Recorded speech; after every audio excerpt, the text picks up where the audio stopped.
नमस्कार। एक बार फिर से बहुत बहुत स्वागत है आप सभी का परीक्षा वर्ल्ड के इस यूट्यूब चैनल में।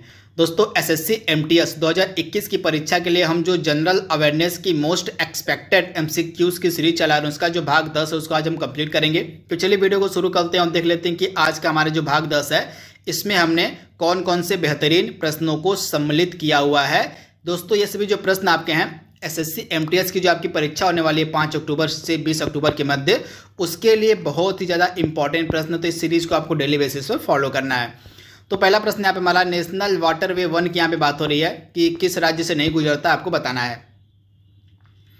तो राष्ट्रीय जलमार्ग 1 जो है किस राज्य से होकर नहीं जाता है, तो मैं आपको बता देता हूँ। और जो नेशनल वाटरवे 1 है यह इलाहाबाद से स्टार्ट होकर, उत्तर प्रदेश के इलाहाबाद से स्टार्ट होकर पश्चिम बंगाल के हल्दिया तक जाता है तथा यह भारत का सबसे लंबा वाटरवे यानी कि जलमार्ग है। तो यह इलाहाबाद उत्तर प्रदेश से स्टार्ट होता है, बिहार जाता है, झारखंड जाता है और फिर हल्दिया यानी कि पश्चिम बंगाल जाता है, लेकिन यह छत्तीसगढ़ राज्य से होकर नहीं जाता है। तो ऑप्शन आपका बी गलत सही हो जाएगा।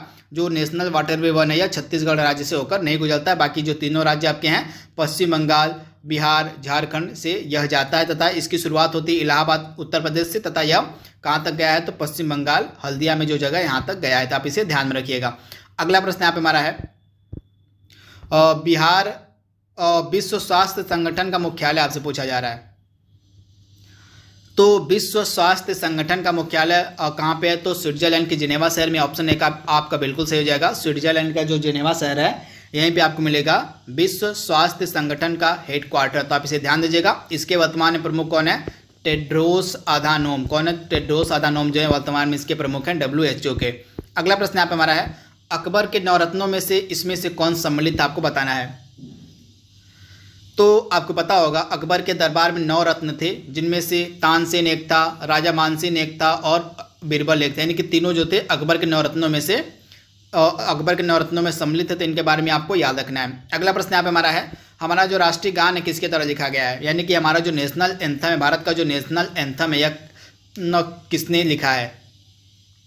तो नेशनल एंथम को लिखा गया है रविंद्रनाथ टैगोर के द्वारा, यानी कि ऑप्शन आपका ए बिल्कुल सही है। तथा रविंद्रनाथ टैगोर के द्वारा ही जो है और बांग्लादेश का नेशनल एंथम भी लिखा गया है। इसे भी आप याद रखिएगा। अगला प्रश्न यहाँ पे हमारा है अंतर्राष्ट्रीय समुद्री संगठन यानी कि IMO का हेडक्वार्टर आपसे पूछा जा रहा है।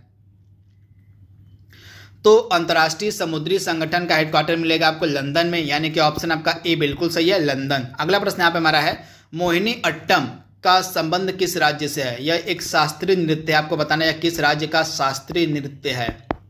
तो मोहिनी अट्टम और कथकली ये 2 इंपॉर्टेंट शास्त्रीय नृत्य आपको मिलेगा कहाँ पे, केरल राज्य में। तो ऑप्शन आपका बी बिल्कुल सही हो जाएगा, केरल में। तो आप इसे ध्यान दीजिएगा। मोहिनी अट्टम और कथकली ये दोनों इंपॉर्टेंट शास्त्रीय डांस हैं केरल के। अगला प्रश्न यहाँ पे हमारा है और निम्नलिखित जंतुओं में से किसमें 3 प्रकोष्ठ वाला हृदय मिलता है।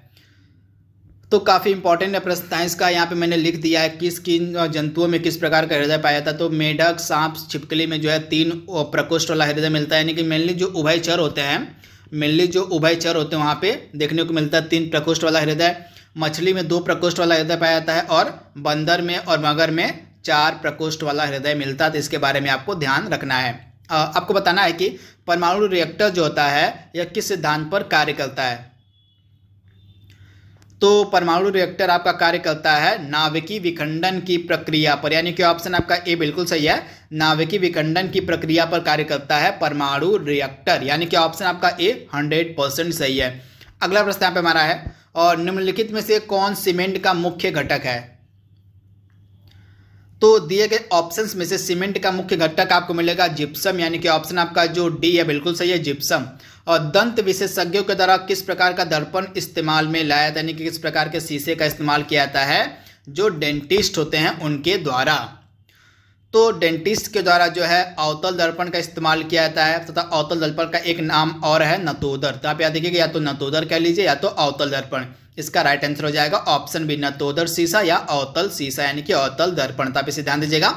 इसका जो इस्तेमाल है डेंटिस्ट के द्वारा किया जाता है। अगला प्रश्न यहाँ पे हमारा है पोर्ट ब्लेयर जो है किसकी राजधानी है। तो पोर्ट ब्लेयर किसकी राजधानी है, तो अंडमान और निकोबार द्वीप समूह की, यानी कि ऑप्शन आपका ए बिल्कुल सही है, अंडमान और निकोबार द्वीप समूह की राजधानी है पोर्ट ब्लेयर। तो इसे आपको ध्यान में रखना है। यहाँ पे प्रश्न उल्टा हो गया। यहाँ पे अंडमान निकोबार द्वीप समूह की राजधानी यहाँ पे है पोर्ट ब्लेयर, इसे आप ध्यान दीजिएगा। जो पोर्ट ब्लेयर है यह अंडमान और निकोबार द्वीप समूह की राजधानी है, इसे आप ध्यान दीजिएगा। अगला प्रश्न यहाँ पे हमारा है, राष्ट्रपति के द्वारा राज्यसभा में कितने सदस्यों को नामित किया जाता है?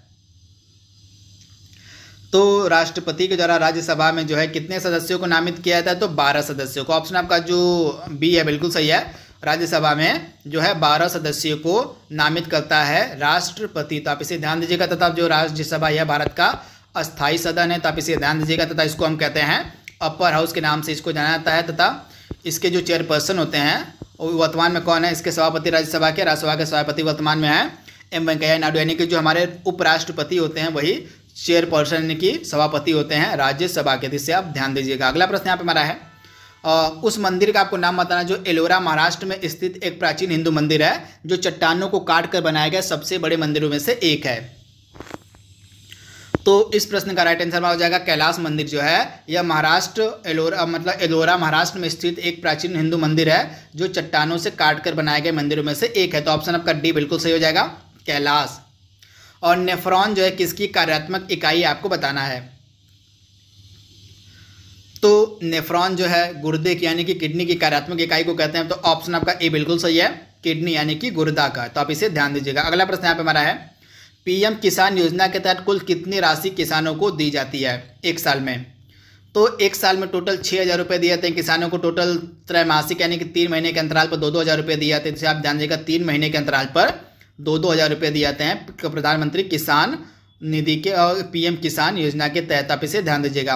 अगला प्रश्न यहाँ पे हमारा है, हाल ही में राज्यसभा का लीडर ऑफ अपोजिशन यानी कि नेता विपक्ष का नेता किसे चुना गया है?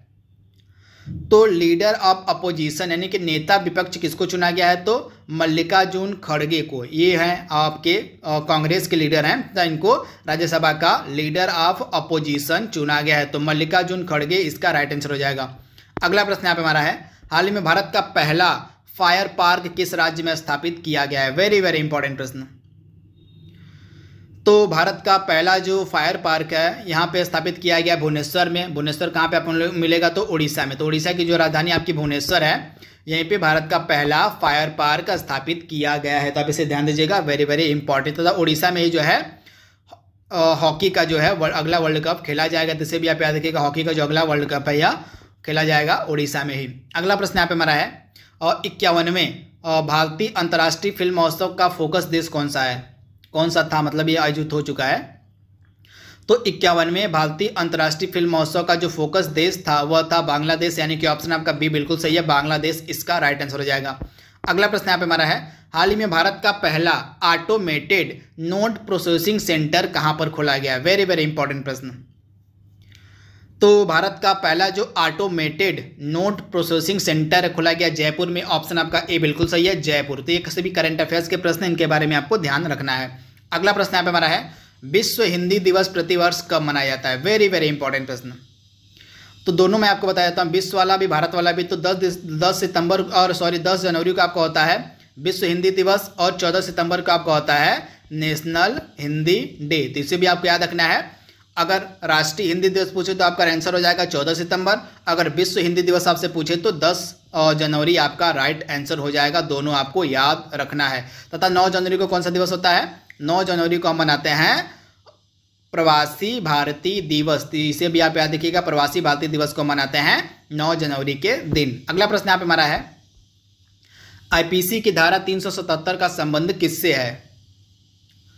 तो समलैंगिकता, यानी कि ऑप्शन बी आपका बिल्कुल सही हो जाएगा, समलैंगिकता से संबंधित है आईपीसी की धारा 377। तो इसके बारे में आपको ध्यान रखना है। अगला प्रश्न यहाँ पे हमारा, रेलवे बोर्ड के नए अध्यक्ष और सीईओ के रूप में किसे नियुक्त किया गया आपको बताना है? तो रेलवे बोर्ड के नए अध्यक्ष और सीईओ बनाए गए हैं सुनीत शर्मा, यानी कि ऑप्शन आपका ए बिल्कुल सही है। सुनीत शर्मा जो है ये रेलवे बोर्ड के नए अध्यक्ष और सीईओ नामित किए गए हैं। तो ऑप्शन आपका ए बिल्कुल सही है। अगला प्रश्न यहाँ पे हमारा है, और हाल ही में किस राज्य ने एक जिला एक शिल्प नामक अभियान शुरू किया है? तो इससे मिली जुड़ी एक योजना है, उससे भी आप ध्यान दीजिएगा, उसमें कंफ्यूजन नहीं होनी चाहिए आपको। एक जिला एक उत्पाद, एक जिला एक उत्पाद। अगर एक जिला एक उत्पाद आपसे पूछ लिया होता तो इसका आंसर आपका हो गया था उत्तर प्रदेश राज्य, यानी कि एक जिला एक उत्पाद जो योजना है उत्तर प्रदेश सरकार की है, लेकिन एक जिला एक शिल्प जो अभियान है यह कहाँ का है, तो मध्य प्रदेश का है। तो दोनों आपको याद रखना है, दोनों में कंफ्यूजन नहीं होना। अगर एक जिला एक शिल्प पूछे तो आपको हो जाएगा आंसर मध्य प्रदेश, अगर एक जिला एक उत्पाद पूछे तो उत्तर प्रदेश आपका आंसर हो जाएगा। आपको बताना है हाल ही में 1 जनवरी सन 2021 को सोमा मंडल किस संगठन की पहली महिला अध्यक्ष बनी है, तो steel authority of India limited यानी कि सेल की जो पहली महिला अध्यक्ष थी वो बनाई गई थी सोमा मंडल। ये 1 जनवरी से अपने पद पर बैठी थी, तो ऑप्शन आपका सी बिल्कुल सही हो जाएगा। सेल यानी कि steel authority of India limited की पहली महिला अध्यक्ष बनाई गई सोमा मंडल। अगला प्रश्न यहाँ पे हमारा है, K2 के शिखर पर पहुंचने वाला दुनिया का सबसे कम उम्र का पर्वतारोही कौन बना है, तो K2 के शिखर पर पहुंचने वाला सबसे कम उम्र का पर्वतारोही बन गया है सहरोज काशिफ यानी कि ऑप्शन आपका बी बिल्कुल सही है। सहरोज काशिफ जो है यह K2 के शिखर पर पहुंचने वाला दुनिया का सबसे कम उम्र का पर्वतारोही बन गया है, तो इसके बारे में आपको याद रखना है। अगला प्रश्न यहाँ पे हमारा है, 2021 के लिए प्रतिष्ठित लोकमान्य तिलक राष्ट्रीय पुरस्कार से किसे सम्मानित किया गया है, तो ये सीरम इंस्टीट्यूट के फाउंडर हैं और सीरम इंस्टीट्यूट के ये फाउंडर हैं साइरस पूनावाला। इन्हीं को 2021 के लिए प्रतिष्ठित लोकमान्य तिलक राष्ट्रीय पुरस्कार से सम्मानित किया गया तथा इन्हीं के बेटे हैं आधार पूनावाला, तो इसे आप ध्यान दीजिएगा। अगला प्रश्न यहाँ पे हमारा है, मारिया शारापोवा का संबंध किस देश से है, तो मारिया शारापोवा का संबंध रूस से है तथा ये कौन सा खेल खेलती थी, टेनिस। तो इसे भी आप याद रखिएगा, टेनिस खेलती थी ये मारिया शारापोवा तथा ये रूस की हैं। अगला प्रश्न यहाँ पे हमारा है, भारत किस देश के साथ मिलकर धर्मा गार्डियन युद्धाभ्यास करता है, तो धर्मा गार्डियन जो युद्धाभ्यास होता है भारत और जापान के मध्य, तो ऑप्शन आपका ए बिल्कुल सही है। भारत और जापान के मध्य जो है होता है युद्धाभ्यास जिसका नाम है धर्मा गार्डियन, इसे आपको ध्यान में रखना है। अगला प्रश्न यहाँ पे हमारा है, 39वें राष्ट्रीय खेलों का आयोजन कहाँ पर किया जाएगा, तो आपके जो 39वें राष्ट्रीय खेल हैं इनका जो आयोजन है कहाँ पे किया जाएगा, तो मेघालय इसका राइट आंसर हो जाएगा। मेघालय में जो 39वें राष्ट्रीय खेलों का आयोजन किया जाएगा, तो ऑप्शन आपका बी बिल्कुल सही है। अगला प्रश्न आप हमारा, संविधान में वर्तमान में कुल कितने मौलिक अधिकारों का जिक्र है, तो टोटल 6 प्रकार के मौलिक अधिकारों का जिक्र है, तो इसे आपको ध्यान में रखना है। टोटल 6 प्रकार के मौलिक अधिकारों का जिक्र है, तो आप इसे ध्यान दीजिएगा। और इनके बारे में आपको बताएं कि 6 जो मौलिक अधिकार हमारे हैं कौन कौन से, आपको कमेंट बॉक्स में बताना है। अगला प्रश्न यहाँ पे हमारा है, भारत के किस राज्य की सबसे लंबी तटरेखा है, तो मैं आपको दोनों बताता हूँ। सबसे लंबी है गुजरात की, सबसे लंबी है, और गोवा की सबसे छोटी है, तो इसे भी आप याद रखिएगा। गोवा की जो तटरेखा है वह सबसे छोटी है और गुजरात की सबसे लंबी है। अगला प्रश्न आप हमारा, कथकली नृत्य का संबंध किस राज्य से है, तो कथकली का संबंध आपका केरल से हो जाएगा, और उत्तर प्रदेश का जो शास्त्रीय नृत्य उसको हम कहते हैं कथक, तो दोनों आपको याद रखना है। अगला प्रश्न आप हमारा है, निम्नलिखित में से कौन सी किताब सरोजिनी नायडू के द्वारा नहीं लिखी गई है,